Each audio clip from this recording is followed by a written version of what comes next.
G'day ladies and gentlemen, welcome to Draw with Jazza. I'm Jazza and this is a video tutorial on drawing the male form. I'll begin by mentioning that this photo turnaround is from a pack of hundreds of photo references that I've created for drawing the male and female body. So if you want to check that out, check out the link in the description or on the screen at the moment. And I've also created an ebook called Draw with Jazza Easy Anatomy. So if you want to learn how to draw the human figure and you're really interested in delving into that, I go into quite a lot of detail in that, and then the reference file is quite helpful to artists who want to try all different poses and things like that. So make sure to check them out if you're interested. Otherwise, let's get started. This is my photo turnaround of a male body, and I'm going to bring down the transparency here, and we're going to break the figure down into different parts. The first thing I'm going to talk about is what I talked about in the previous tutorial, which is creating the human body construction. And so when we're drawing the male form, we begin with that construction work. If you want to check out that video, it's a little more detailed on the process, but otherwise what we want to do is break down the human skeleton into its various parts. So with this character here, we've got the skull, we've got the rib cage, and it's convex, so I kind of usually draw that line under there, and we have the hips. Okay, and then from there we start adding the joints and bones to the various parts of the body, and this is our basic human skeleton. Now I know it looks a bit silly, looks quite simple, and it might seem a little redundant, especially because we have the finished person here. But after I go through this breakdown process, I'll demonstrate how to create a character from scratch, and you'll find that this is the foundation of the entire process. So from here we start adding meat on the bones, and these are the bones of our sketch skeleton. So from here we start kind of thickening things out, and it's obvious what to do here because we have a reference, but we're going to go into the details of the anatomy in several videos to follow in the next several weeks, things like arms and legs and all that. But today we're going to focus on the overall form and the torso. Okay, so I'm not going to talk about the arms and legs in particular right now. We can do that later on.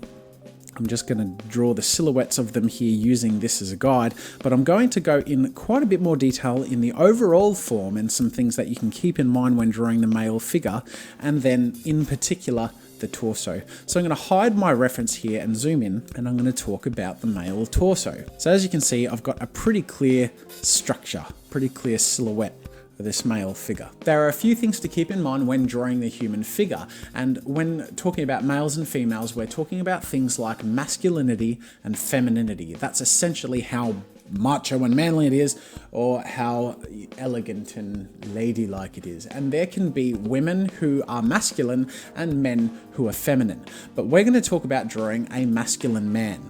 There are a few things to keep in mind, one of which is the shoulder to hip ratio. So in this case, when we have a macho man, we want a shoulder width that is wider than the hips. We have this sort of trapezoid shape here that kind of goes in like that, right? So we don't actually follow that shape explicitly, but the point is we really want to make sure that we've got a thicker, taller, broader chest and shoulder area. Another thing to keep in mind is in regards to muscles. For a masculine figure, we have more muscle mass and muscle definition. So when drawing the arm, things tend to be a little more lumpy and blocky. There tend to be more lines indicating where muscles go and things like that. And now we're going to talk specifically about the muscles of the torso area.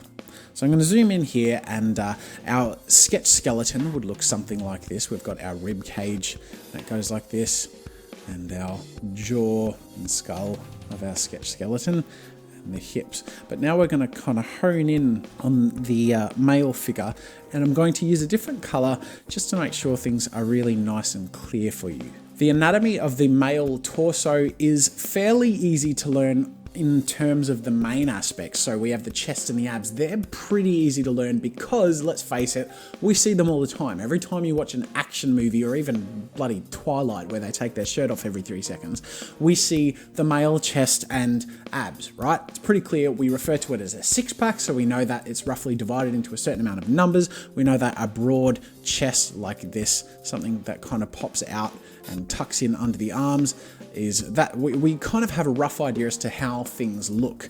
So we have the six-pack here. In reality, six-pack is a misleading term because there are actually 8 muscles that create this center area. So the belly button is between the bottom 2. The bottom 2 here are the longest, and the top 2 here are the thinnest, right? So there's actually 8 muscles here, but 1, 2, 3, 4, 5, 6 are the most prominent ones, and that's why it's referred to as the six-pack. But don't forget these 2 little ones up here under the chest, okay? The next 2 things that we're going to talk about are the obliques and the back. Now these are a lot more obscure, and these are often more difficult to draw because there's just less resources about them, and they're a little trickier to kind of figure out because we just, you know, they're a little more obscure and hard to shape. So I'm going to talk about how to make it nice and simple for you. The obliques, which are these side muscles here, when simplifying it and drawing them, I think of the line of the rib cage as following under here. The obliques, I start under the chest and go out diagonally till about there, okay? Now, I don't actually draw that line. What I do is I sort of zigzag like this until we get to about that area, okay? So on the right side, I kind of go up, and on the left side, we start to drag down until it meets up with the ab muscles, yeah?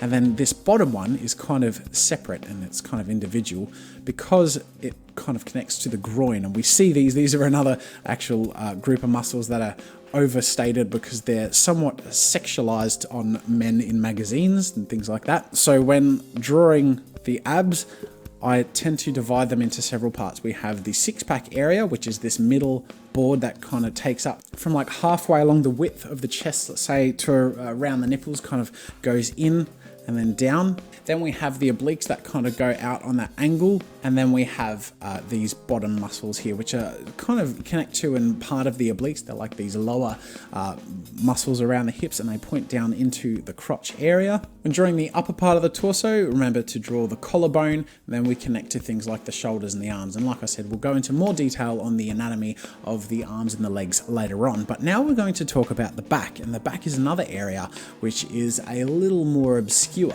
in drawing because again, there are so many potential areas to draw lines on the male back or on the female back that it can be really quite confusing. So I'm going to talk about a really simple way of dividing these muscles into a way that's quite memorable.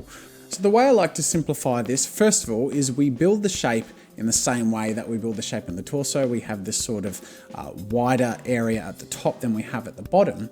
And the way I like to go about building the back muscles, which is quite simple, is mirroring these 2 shapes. The first shape is like that.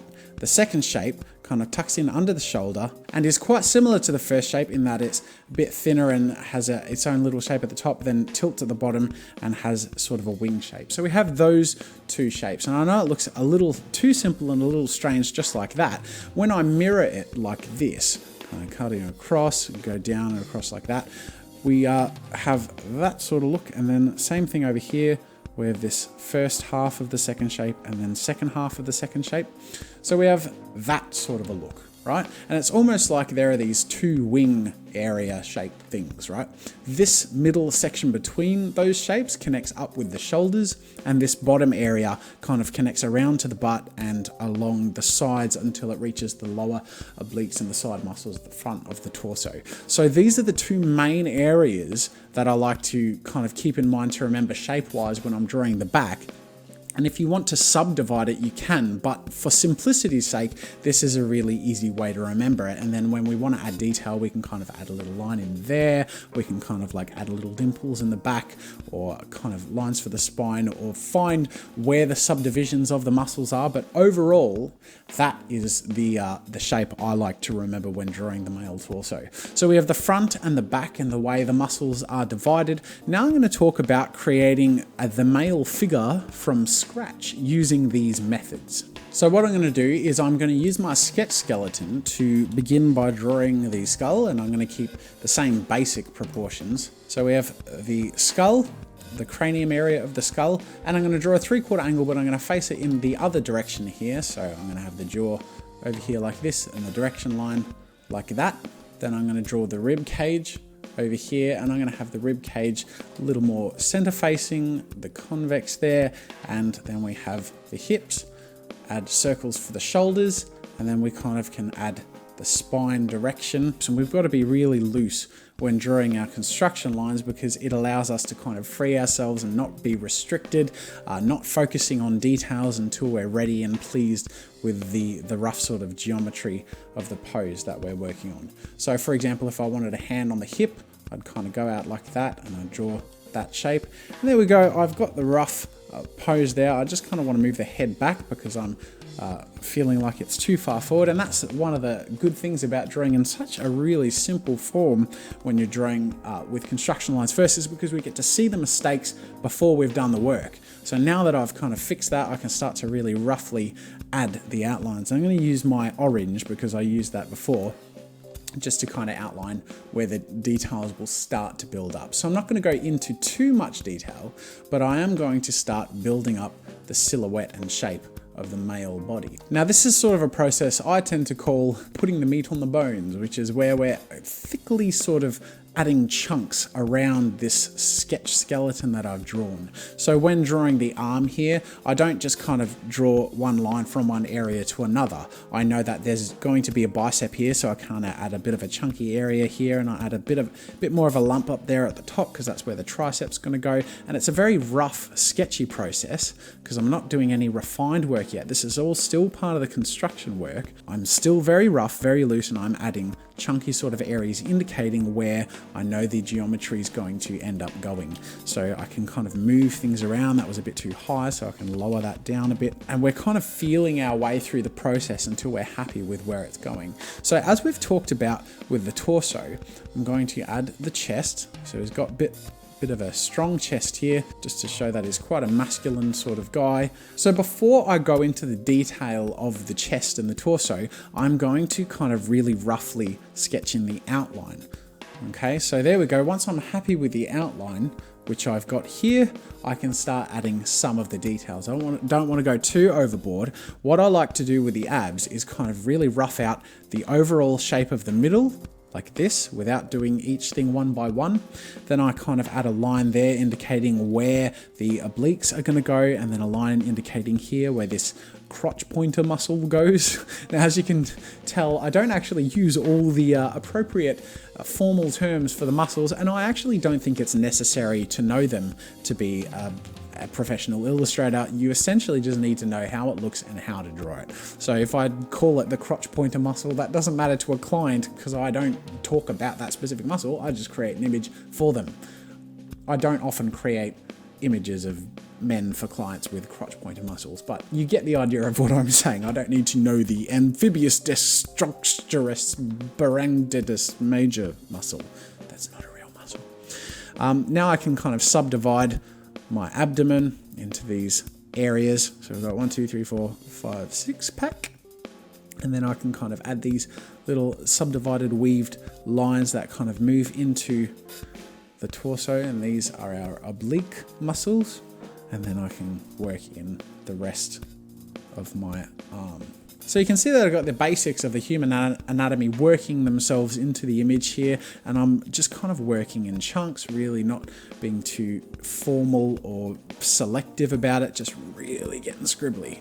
And that's the way to do it, seriously. It's like reliable, and it's not time consuming, and it enables you to see the process as it unfolds. So that, ladies and gentlemen, is my process on kind of breaking down the male form into something that I can put into different poses and different angles. And I'll talk about using references later on in videos and doing things like arm and leg anatomy and all that stuff. But for now, I hope this has been useful in terms of learning how to portray masculinity and subdivide the male torso and simplify things into a way that is easy to portray.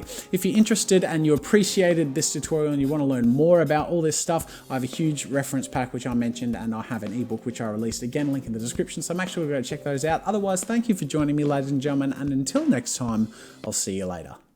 Thanks for watching. If you enjoyed this video, subscribe to my channel to see new content every week. Check out more of my stuff by clicking the annotations over there. You can get the reference files for this tutorial by clicking the link in the description, and if you want the reference files for all the tutorials I've ever made, check out the tutorial archive. If you're looking for a great place to collaborate, explore, or share your own content, head over to newgrounds.com. That's it for now, and until next time, see you later.